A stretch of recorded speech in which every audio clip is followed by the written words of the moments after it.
Why is it illegal in this state to dynamite fish in a river, yet perfectly legal for an entire underground town to stay on fire for over 60 years with zero plan to stop it? Welcome to 71 Dumbest Things About Pennsylvania, where we are exposing the wildest historical facts, like the time Confederate soldiers invaded the North just to steal shoes and accidentally started the bloodiest battle in American history, alongside absurd laws about cheese cubes in bars, and the myths you still believe, like thinking Pennsylvania Dutch people are actually Dutch. We are proving which insane stories are 100% real history and which are just colonial lies, so hit that subscribe button before we reveal the truth. 1. Pennsylvania once declared war on Connecticut, not once, but twice. And somehow, the rest of America just shrugged and moved on like it never happened. Back in the 1700s, both states claimed the Wyoming Valley land so badly that actual militias showed up armed and ready to fight.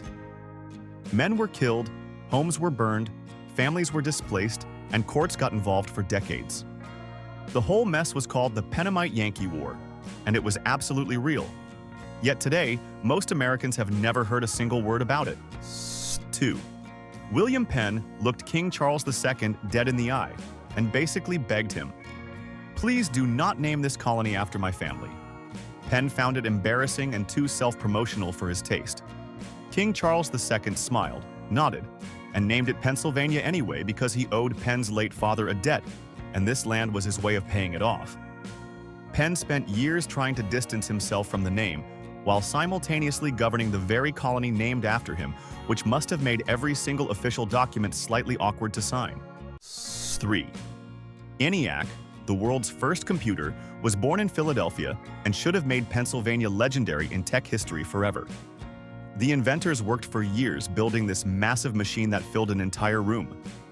But when patent time came, one of them had casually described the design to a stranger at a meeting who then ran off and filed his own patent first.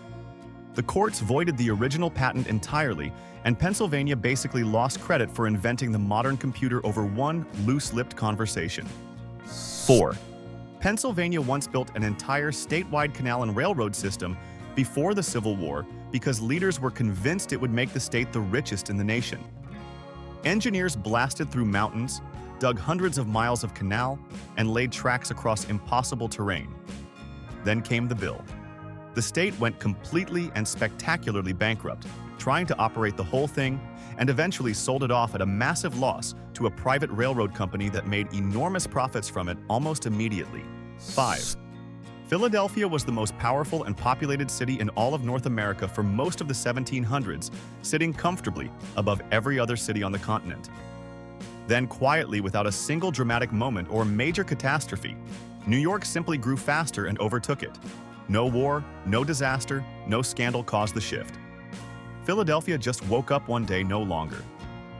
Number 1, and the city has spent a considerable portion of its history since then trying to mentally process that fact. 6.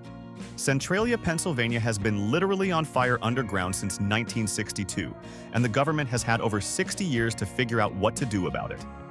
A trash fire ignited an exposed coal seam beneath the town, and it spread through underground tunnels in every direction. The government relocated most residents, condemned the properties, and then essentially just left it burning. Roads crack open, toxic gases seep from the ground, and the fire continues spreading to this day with no serious plan to stop it ever presented. 7. In 1859, a man drilled a hole in Titusville, Pennsylvania, and accidentally launched the entire global petroleum industry in one afternoon. Edwin Drake struck oil, and within months the region was overrun with wildcatters, speculators, and desperate men hauling equipment through the mud. The rush was so intense and so completely unregulated that within a decade the surrounding land looked less like a countryside and more like a bombed-out crater field. With oil derricks crammed so close together, they were practically touching each other. 8. Pennsylvania's very first United States senator was a man named William Blount, who managed to get himself personally arrested for debt while actively serving in office. He was not just embarrassed quietly and allowed to resign. The Senate formally expelled him, making him the first senator in American history to receive that specific punishment. He had borrowed money, could not pay it back, and creditors had him arrested like an ordinary citizen while he was supposed to be representing Pennsylvania in the brand new United States government. 9. Pittsburgh's KDKA radio station made history in 1920 by broadcasting the very first commercial radio coverage of a presidential election, which was genuinely revolutionary for American democracy. Families gathered around receivers across the region, listening live to election results for the very first time ever. There was just one problem. KDKA announced the wrong candidate as the winner. Warren Harding did actually win, but the station called it so early and so confidently with incomplete data that Pennsylvania essentially introduced America to live election broadcasting and election night misinformation simultaneously. 10. Pennsylvania passed the first law in American history abolishing slavery in 1780, which sounded like a landmark moral achievement and genuinely was in some ways. But the legislators who wrote it quietly tucked in a loophole requiring slaveholders to renew their paperwork with the government every single year or automatically lose their exemption. Slaveholders who missed the renewal deadline were freed from the law entirely, and many deliberately gamed the system for years. Pennsylvania abolished slavery and then handed enslavers an annual administrative escape hatch in the same document. 11. Pennsylvania's state capital got moved to Harrisburg, and the official reason given was geography and central location. But the real reason was far more entertaining. Philadelphia was simply too easy for angry, frustrated citizens to walk to and physically watch their politicians work up close. Lawmakers were tired of constituents showing up unannounced, peering through windows and causing scenes in the hallways. So Pennsylvania's government quietly packed up and relocated to a smaller city specifically to put more miles between themselves and the people they were elected to represent. 12. The British captured Philadelphia during the Revolutionary War, which sounds like a catastrophic blow to the American cause, and technically it was. But the entire United States government simply loaded everything into wagons, drove to York, Pennsylvania, found a suitable barn, and kept governing the country from there without missing a significant step. Congress met in York for 9 months, issued major wartime decisions, and even drafted the Articles of Confederation there. Britain captured the city, and America responded by relocating the whole government to a barn and continuing anyway. 13. Titusville. Pennsylvania's 1859 oil strike did not just change America, it briefly made Pennsylvania the oil capital of the entire planet Earth. By 1881, Pennsylvania alone was producing over 75% of the entire world's oil supply, which is a statistic so staggering it barely sounds real. Every lamp burning in Europe, every lubricant used in factories across the globe, much of it came from one corner of northwestern Pennsylvania. Then other states and countries found oil, and Pennsylvania went from running the world's energy supply to being a regional supplier practically overnight. 14. Pittsburgh in the 1940s had an air pollution problem so severe and so visually dramatic that it has to be experienced through historical photographs to be fully believed. The steel mills and coal furnaces pumped so much industrial smoke into the air that streetlights had to be switched on at noon because the sun could not penetrate the cloud sitting over the city.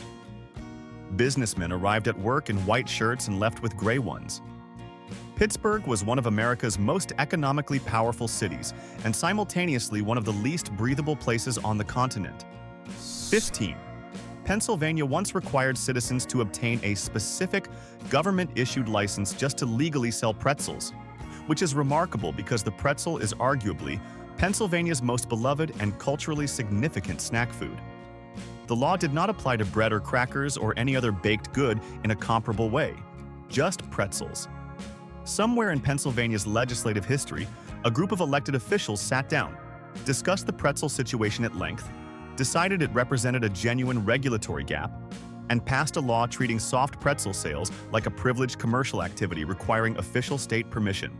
16.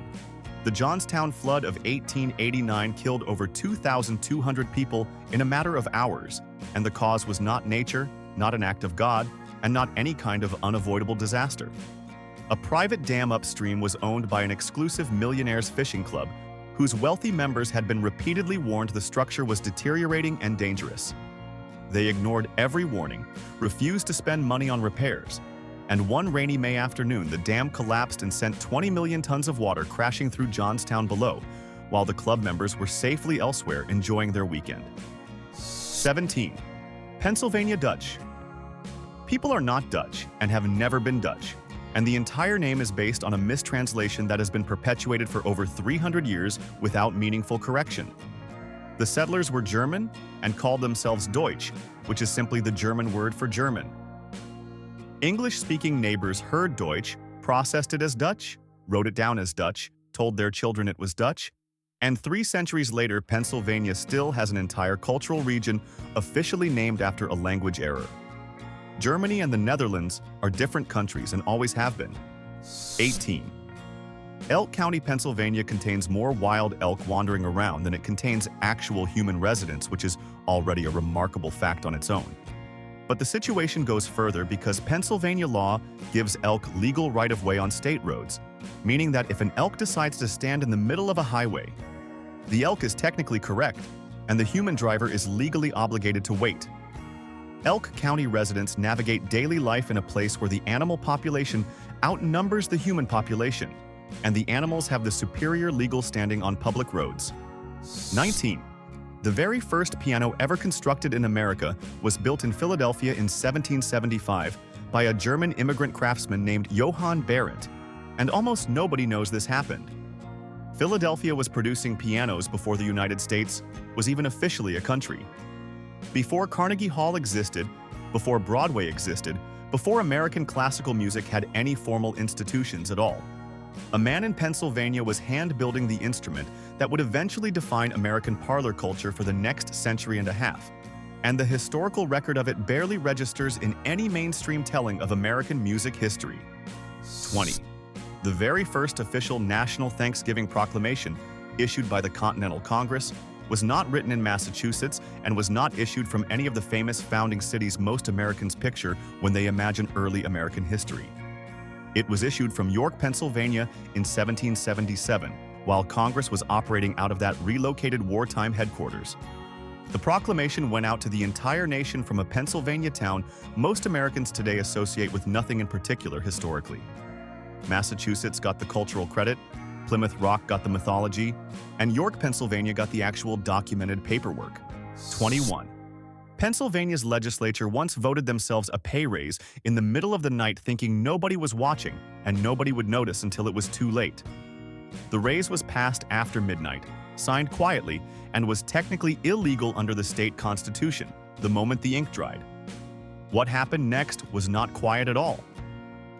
Furious Pennsylvania citizens showed up at the Capitol the very next morning in large enough numbers and with loud enough energy that the legislature publicly repealed the entire pay raise before the day was even over. 22. The Confederate Army marched into Pennsylvania in 1863, and their primary mission before any major battle was finding shoes. Southern soldiers had been marching for months on deteriorating footwear, and intelligence reports suggested a shoe warehouse in Gettysburg was stocked and waiting. A Confederate division moved toward Gettysburg specifically for that supply run, and unexpectedly encountered Union cavalry already positioned in the area. That accidental collision over a shoe warehouse triggered the engagement that escalated into the Battle of Gettysburg, the bloodiest battle ever fought on American soil, started over footwear. 23. Bubblegum was invented in Philadelphia in 1928 by a man named Walter Deemer, who was an accountant at a candy company and was genuinely not supposed to be experimenting with gum recipes at all. He stumbled onto the right formula after months of failed attempts, and the batch he created happened to be pink, simply because that was the only food coloring available that day.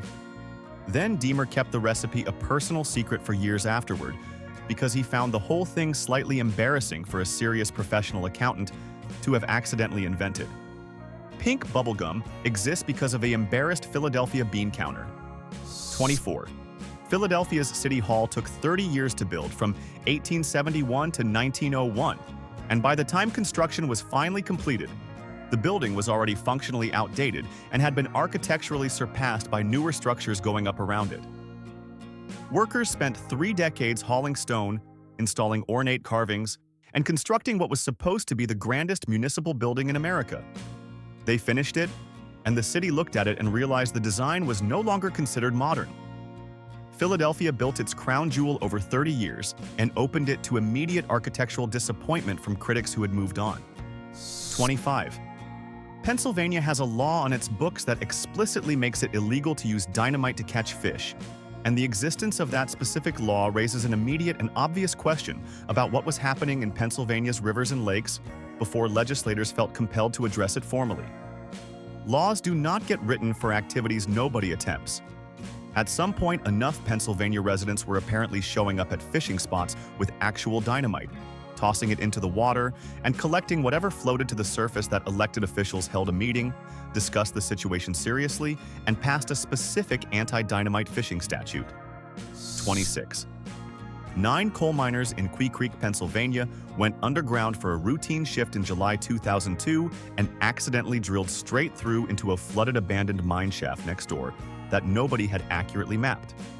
50 million gallons of water came rushing in, and the 9 men retreated to the highest point they could find in the dark and waited. They survived for 77 hours underground, drinking contaminated water seeping through the walls, while rescue crews drilled from the surface around the clock. All 9 came out alive, and Pennsylvania watched the entire rescue operation unfold on live television. 27.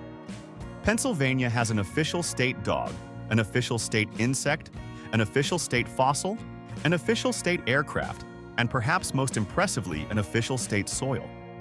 The soil is a specific dirt type called Hazelton series, and Pennsylvania's legislature at some point convened, debated, considered the available soil options across the Commonwealth, and formally designated one particular variety of dirt as the official representative soil of the state.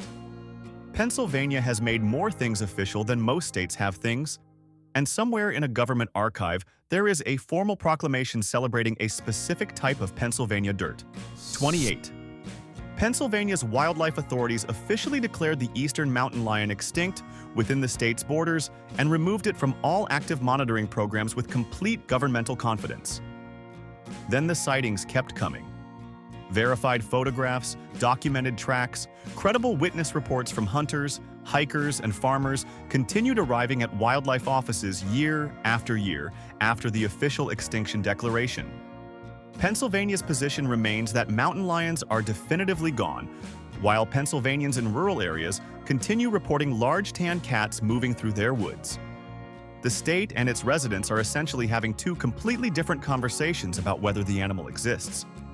29. Titusville, Pennsylvania was the wealthiest city on the entire planet Earth in the 1880s, which is a sentence that sounds completely fabricated but is documented economic history. Oil money poured into this small northwestern Pennsylvania town so fast that millionaires were building mansions on dirt roads, and the city's per capita wealth exceeded every major metropolis in the world. Then the oil ran dry, the speculators left, and the infrastructure they built began deteriorating without the money to maintain it. Today, Titusville has one of the lowest median household incomes anywhere in Pennsylvania. The whole rise and collapse took less than 30 years. 30. Pennsylvania hosted the very first World Series ever played in American professional baseball history in 1903, and both teams in that inaugural championship were Pennsylvania teams Pittsburgh and Boston. Pittsburgh had the better regular season record, Pittsburgh played on their home field, and Pittsburgh had the louder home crowd cheering for them. Pittsburgh lost. The first World Series in baseball history was held in Pennsylvania, featured a Pennsylvania team as the favorite, and ended with that Pennsylvania team handing the championship trophy to Boston in front of their own fans on their own field in their own city. 31. Pennsylvania rewrote its entire state constitution, not once, not twice, but 4 completely separate times because each version created problems so significant that legislators eventually concluded the only solution was scrapping the whole document and starting over from scratch. The constitutions of 1776, 1790, 1838, and 1874 each represented Pennsylvania's government, essentially admitting that the previous version was a mistake serious enough to require total replacement. Most states amend their constitutions. Pennsylvania looked at its founding legal document repeatedly, decided amendment was insufficient, and chose full demolition and reconstruction as the preferred governmental strategy across multiple generations. 32. George Washington's Continental Army spent the winter of 1777 starving, freezing, and losing men to exposure at Valley Forge, while approximately 20 miles away, the city of Philadelphia sat fully stocked with food, warm clothing, and adequate supplies for thousands of people. The supplies existed. The distance was not significant. The problem was that Philadelphia was under British occupation, and local merchants were actively selling their goods to British soldiers for hard currency, rather than accepting the Continental Army's increasingly worthless paper money. Washington's men were dying of starvation within walking distance of a functioning, well-supplied city that chose profitable neutrality. 33. The banana split was invented in Latrobe, Pennsylvania in 1904 by a 23-year-old apprentice pharmacist named David Strickler, who thought combining bananas with multiple ice cream scoops and toppings sounded appealing and simply made one. The creation spread, became nationally famous, and is today one of the most recognized American desserts in existence. Pennsylvania has never formally or legally claimed the invention. No official state designation, no commemorative legislation, no aggressive tourism campaign. Latrobe sits on documented banana split history, and Pennsylvania's government has collectively decided that particular culinary achievement does not require any formal acknowledgement whatsoever. 34. The Benjamin Franklin Bridge connecting Philadelphia to New Jersey opened in 1926 and was immediately and correctly celebrated as the longest suspension bridge on the entire planet Earth at that moment in engineering history. Pennsylvania had built the longest bridge in the world, and the achievement was genuinely impressive by any measure. The record lasted exactly 1 year. Another bridge opened in 1927 and surpassed it. Philadelphia spent decades building the longest bridge in the world, held the record for 12 months, and then watched another structure take the title while the paint on the Franklin Bridge was barely dry. 35. Pennsylvania law requires that bars and drinking establishments must also serve food, which sounds like a reasonable public health measure until you examine how Pennsylvania bar owners historically responded to that requirement. Rather than building kitchens or hiring cooks, numerous establishments identified the absolute minimum food item that technically satisfied the legal definition of serving food and placed a single cheese cube on the counter. One cheese cube. Sitting there, representing full legal compliance with Pennsylvania's food service mandate. Regulators wrote a law requiring food service, and Pennsylvania bartenders responded by locating the smallest possible piece of cheese that qualified. 36. The Avondale Mine. Disaster of 1869 killed 179 men and boys in a single morning, and the reason every single one of them died is almost too simple to be believed. The mine had only one shaft entrance, one way in and one way out for every worker every single day. When a fire broke out at the surface near that single entrance, the smoke poured directly downward, and every man working below was trapped with no secondary exit, no escape route, and no alternative. After the disaster, Pennsylvania passed mine safety laws requiring multiple shaft entrances. 179 people died teaching that lesson. 37. Pennsylvania has 67 counties, which is more than the vast majority of American states, and the reason the number climbs so high has nothing to do with population distribution or geographic necessity. 19th century Pennsylvania politicians discovered that splitting an existing county into two smaller counties automatically created the need for a new courthouse, new judges, new clerks, new sheriffs, and new administrative positions that could be filled by political allies and loyal supporters. Every new county was essentially a government jobs program disguised as administrative reorganization. Politicians kept splitting counties and handing out courthouse jobs until Pennsylvania had 67 of them. 38. Pennsylvania's official state animal is the white-tailed deer, a choice that sounds charming and appropriately pastoral until you examine what white-tailed deer actually do to Pennsylvania on an annual basis. The white-tailed deer is responsible for more vehicle collisions in Pennsylvania than any other single cause, destroying more cars, injuring more drivers, and generating more insurance claims than any other animal or road hazard in the state.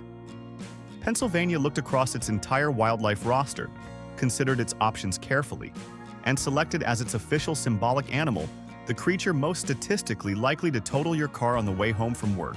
39. Milton Hershey did not just build a chocolate factory in rural Pennsylvania. He built an entire town from scratch and then personally owned every single component of it. The houses his workers lived in belonged to Hershey. The roads they walked on belonged to Hershey. The schools their children attended, the stores where they bought groceries, the parks where they spent Sunday afternoons all belonged to Milton Hershey. Workers lived inside a chocolate empire where their employer was simultaneously their landlord, their grocer, their school board, and their municipal government. Hershey built a company town and called it Generosity. 40. The Liberty Bell has been cracked since 1846, and in the nearly 2 centuries since that crack appeared, not a single person has produced a definitive, universally accepted explanation of exactly how it happened. Various theories exist involving improper casting, metal stress, and enthusiastic ringing, but none has achieved consensus. Pennsylvania's most visited tourist attraction, its single most recognizable historical symbol, the object millions of people travel specifically to Philadelphia to photograph, has a fundamental physical defect whose origin remains officially unexplained. Pennsylvania charges no admission, offers no answers, and the bell sits cracked and mysterious and enormously popular anyway. 41. Pennsylvania sent more men to fight for the Union in the Civil War than any other northern state, a contribution so significant it arguably determined the outcome of the entire conflict. Abraham Lincoln personally reached out to Pennsylvania's governor, Andrew Curtin, with an urgent request for troops at a critical moment in the war's early stages. Curtin refused. The governor of the state, providing more soldiers than anyone else, initially turned down the president's personal request for military assistance. Lincoln had to navigate around his own most productive state's governor to keep his army supplied with Pennsylvania men. 42. Chambersburg, Pennsylvania has the specific and unfortunate historical distinction of being the only town in the entire northern United States that Confederate forces completely burned to the ground during the Civil War. In July 1864, Confederate cavalry rode into Chambersburg and demanded a ransom payment. The town could not produce the demanded funds, and the Confederates systematically set fire to the entire community, destroying homes, businesses, and public buildings while residents fled with whatever they could carry. Every other northern town survived the war with its structures intact. Chambersburg became the single exception and rebuilt almost entirely from ash and foundation stones. 43. The very first internet emoticon in recorded digital history, the simple smiley face made from a colon, a hyphen, and a parenthesis, was invented at Carnegie Mellon University in Pittsburgh in 1982 by a computer scientist named Scott Fahlman. Fahlman posted it to an online message board to help readers distinguish jokes from serious statements, and within days, it had spread across university networks. Pittsburgh, a city historically defined by steel mills, coal furnaces, and industrial muscle, is technically the birthplace of the smiley face emoji, a fact that would have genuinely confused every single steelworker who ever lived there. 44. France and Britain once fought an entire war, and the central strategic prize driving the whole conflict in the Western theater was the specific patch of Pennsylvania land where the city of Pittsburgh now sits. The location where 2 rivers meet and form a third was considered so militarily and commercially valuable that both European empires decided it was worth years of brutal wilderness warfare. The French built a fort there. The British attacked it. A young George Washington was involved in the early skirmishes. Pittsburgh exists today at the exact spot 2 empires decided was worth fighting a continental war over. 45. Pennsylvania still has laws on its books in numerous counties, making it completely illegal to purchase a car on a Sunday. And this is not some forgotten colonial statute that nobody enforces. Car dealerships in affected counties are legally closed on Sundays by state mandate, and buyers who want a vehicle must plan their purchase around a 6-day commercial week, like it is 1955. Pennsylvania's Sunday car sales ban exists alongside smartphones, online shopping, and same-day delivery from every major retailer on Earth. You can order anything imaginable to your door on Sunday in Pennsylvania, except drive to a dealership and buy a car. 46. Philadelphia built America's very first public water system in 1801, which was a genuine engineering achievement and a legitimate public health milestone for a young nation still figuring out how cities were supposed to function. The celebration was brief. The system was almost immediately contaminated, and rather than solving Philadelphia's waterborne disease problem, the new infrastructure helped accelerate a yellow fever epidemic that moved through the population with devastating efficiency. Philadelphia built the country's first public water system, introduced modern urban water infrastructure to America, and then watched that infrastructure contribute directly to killing thousands of its own residents. 47. The Amish communities of Pennsylvania maintain a religious commitment to avoiding modern technology inside their homes, but the rules become considerably more complicated and interesting when you step outside those homes into their business operations. Amish-run shops and commercial operations in Pennsylvania sometimes use electric equipment, power tools, and modern machinery that their non-Amish neighbors have not yet upgraded to. A tourist driving through Lancaster County might stop at an Amish-owned business and encounter more sophisticated commercial equipment than they have in their own garage at home. The boundary between modern and traditional runs precisely along the threshold of the front door. 48. Pennsylvania's official state bird is the ruffed grouse, a forest bird that early European settlers hunted with such relentless enthusiasm and such complete disregard for population sustainability that the species came genuinely close to disappearing from Pennsylvania entirely. Conservation efforts brought the population back from the edge, and the ruffed grouse recovered so successfully that Pennsylvania's government made a decision that perfectly captures the state's relationship with its own wildlife. They designated it simultaneously a protected species and a legal game bird. Pennsylvania brought a bird back from near extinction through protection and then immediately also made it legal to shoot again. 49. Pennsylvania coal once heated homes, powered factories, and fueled the industrial engine that built the eastern United States into an economic superpower across the 19th and early 20th centuries. The communities built around coal extraction were tight, proud, and central to American industrial identity. Then the industry collapsed, the mines closed, and the economic replacement never fully arrived. The towns that supplied the fuel powering American greatness now consistently rank among the highest poverty rates in the entire state. Pennsylvania's coal country powered a nation and received in return some of the most persistent and unresolved economic decline anywhere in the Commonwealth. 50. Pennsylvania passed the first slavery abolition law in American history in 1780, and the legislators who wrote it were genuinely proud of that achievement and wanted credit for it. But buried inside that same law was a loophole so generously sized that slaveholders who understood the paperwork could exploit it indefinitely.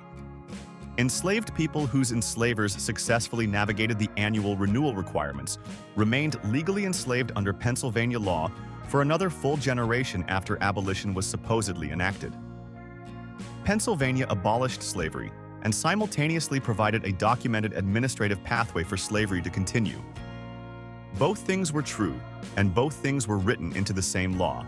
51. Pennsylvania's very first United States Senator was a man named William Blount, and his tenure in office ended in a way that no senator before him had ever experienced, and very few have experienced since. Blount was not caught in a policy scandal or a voting controversy. He was physically arrested by creditors for personal debt while actively serving as a sitting United States Senator representing Pennsylvania in the brand new American government. The Senate responded by formally expelling him, making Blount the first senator in the entire history of the institution to receive that specific punishment. Pennsylvania sent the first expelled senator to Washington. 52. Confederate General Robert E. Lee marched his army into Pennsylvania in 1863, and the invasion was not primarily about finding a good battlefield or testing Union defenses in the North. Pennsylvania was the industrial manufacturing heart of the entire Union war effort, producing weapons, iron, rail, and supplies that kept the Northern Army functioning. Lee's strategic goal was reaching and destroying Pennsylvania's industrial infrastructure because without it, the Union's ability to sustain the war would collapse entirely. The Confederacy did not invade Pennsylvania to win a battle. They invaded Pennsylvania to shut down the factory that was building the army beating them. 53. Jonas Salk worked at the University of Pittsburgh through the early 1950s, developing a vaccine against polio, a disease that was paralyzing and killing thousands of American children every single year and terrifying every parent in the country. In 1953, Salk announced the vaccine worked. The relief across America was immediate and enormous. Then Salk did something that stunned the medical and business establishments simultaneously. He refused to patent it. Salk gave the polio vaccine to the entire world for free, deliberately and permanently, because he stated publicly that owning the patent would be like patenting the sun. Pittsburgh produced that decision. 54. Scranton, Pennsylvania was the single fastest-growing city in the entire United States of America in the year 1900, expanding at a rate that suggested it was on a trajectory to become one of the great American industrial metropolises of the 20th century. The coal and manufacturing economy driving that growth eventually collapsed, and Scranton's trajectory reversed. Today, the city is internationally recognized primarily because a fictional television comedy set a workplace sitcom there, and millions of people around the world now associate Scranton, Pennsylvania, not with its genuine industrial history, but with a fictional paper company and its fictional employees. 55. Pennsylvania's alcohol retail system operates under rules so restrictive and so unlike every surrounding state that residents crossing into New Jersey or Delaware to buy wine at a grocery store is considered a completely normal and routine weekly errand. The state government operates its own chain of liquor stores, controls all spirits and wine retail through that monopoly, and has prevented private liquor retail from operating in Pennsylvania for decades. You can buy beer at certain beer distributors, wine at state stores, and the system requires knowing which category of alcohol requires which specific type of government-approved location before leaving the house. 56. 3 Mile Island's partial nuclear meltdown in 1979 was the most serious nuclear accident in American history, and it happened in Pennsylvania on an island in the Susquehanna River, while residents within miles were deciding whether to evacuate based on incomplete and sometimes contradictory official information. The damaged reactor was permanently shut down following the accident. The reactor sitting directly next to the damaged one, completely undamaged and fully operational, kept running normally for 20 more years, with cooling towers visible from the same spot where journalists filmed the meltdown coverage. Pennsylvania's nuclear disaster site kept half its operation running for 2 more decades. 57. Pennsylvania's official state pastry is shoofly pie, and the name has nothing to do with any historical figure, founding father, regional hero, or significant event in Pennsylvania's long and complicated history. The pie is made with a molasses filling that is extraordinarily attractive to flies, and bakers making it had to continuously wave flies away from the cooling pie on the windowsill. Shoe fly. That is the entire origin story. Pennsylvania designated an official state pastry, and the pastry they selected is named after the act of chasing insects away from it. The Commonwealth made that choice formally and officially. 58. Pennsylvania wildlife managers release thousands of farm-raised ring-necked pheasants into the wild every single hunting season as part of a program designed to give licensed hunters a reasonable chance of encountering the birds in natural settings across the state.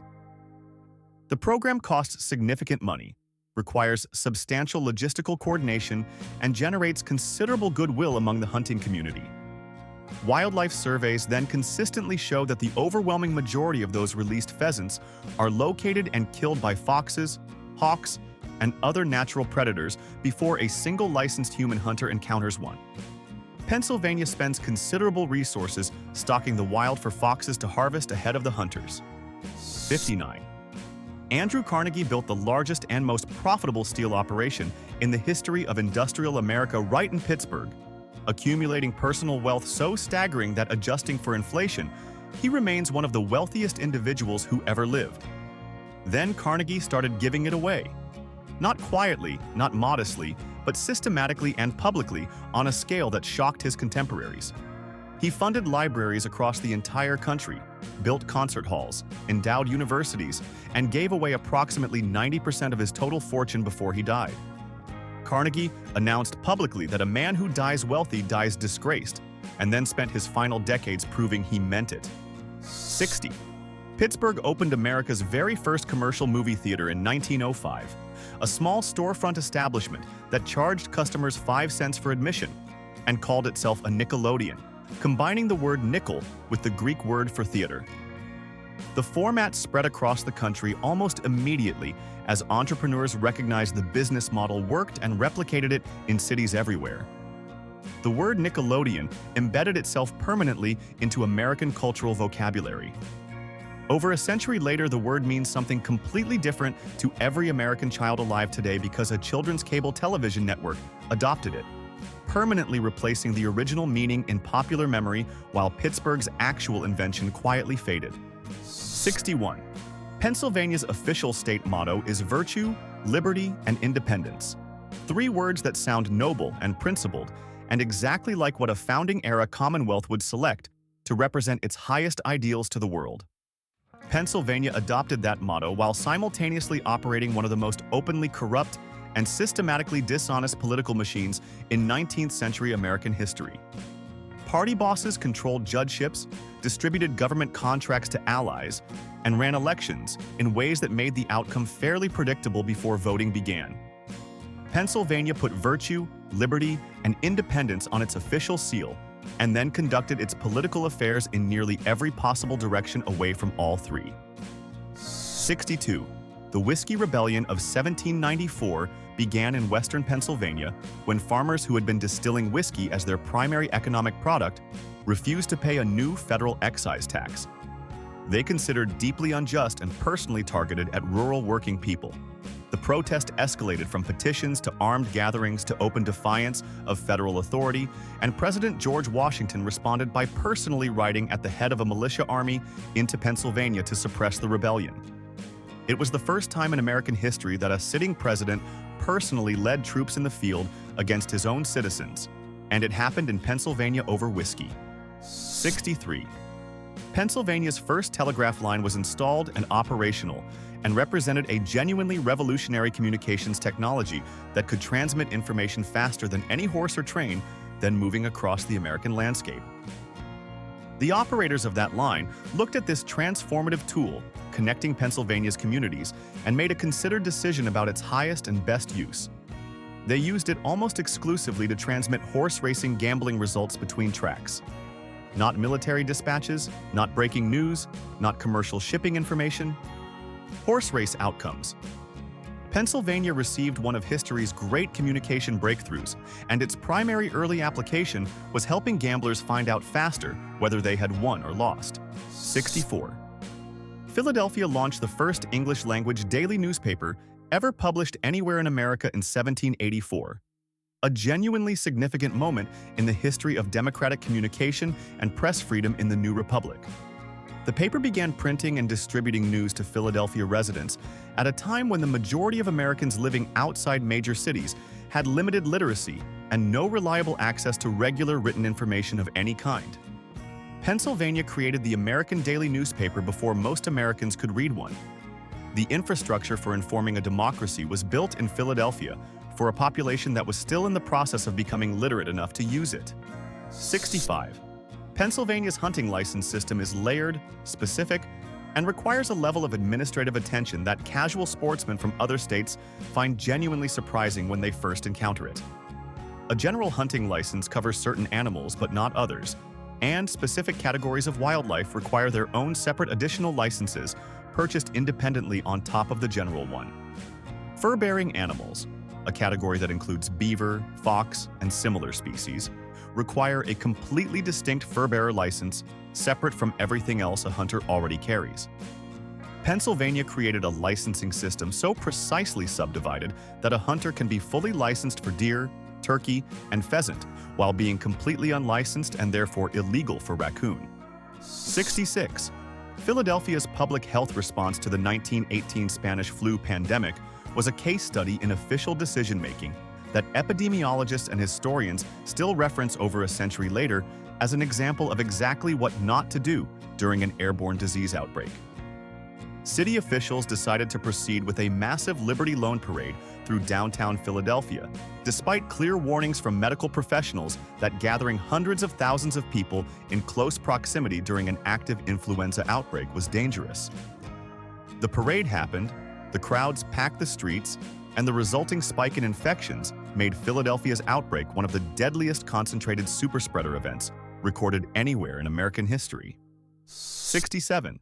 Pennsylvania's state flag features a blue field with the state seal in the center, and Kentucky's state flag features a blue field with the state seal in the center, and the two flags look similar enough that officials from both states have publicly acknowledged the resemblance on multiple recorded occasions. The acknowledgement has never led to any action. No redesign commission has been formed, no legislative discussion about differentiation has gained traction, and no formal proposal to distinguish the flags has advanced anywhere in either state capital. Two states noticed their flags look alike, agreed that yes, they do look alike, and both states have continued flying them without modification. 68.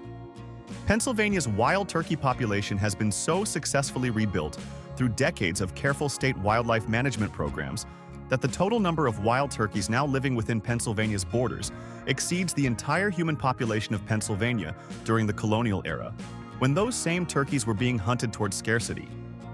The state brought turkeys back from dangerously low numbers through regulated hunting seasons, habitat protection, and active population management.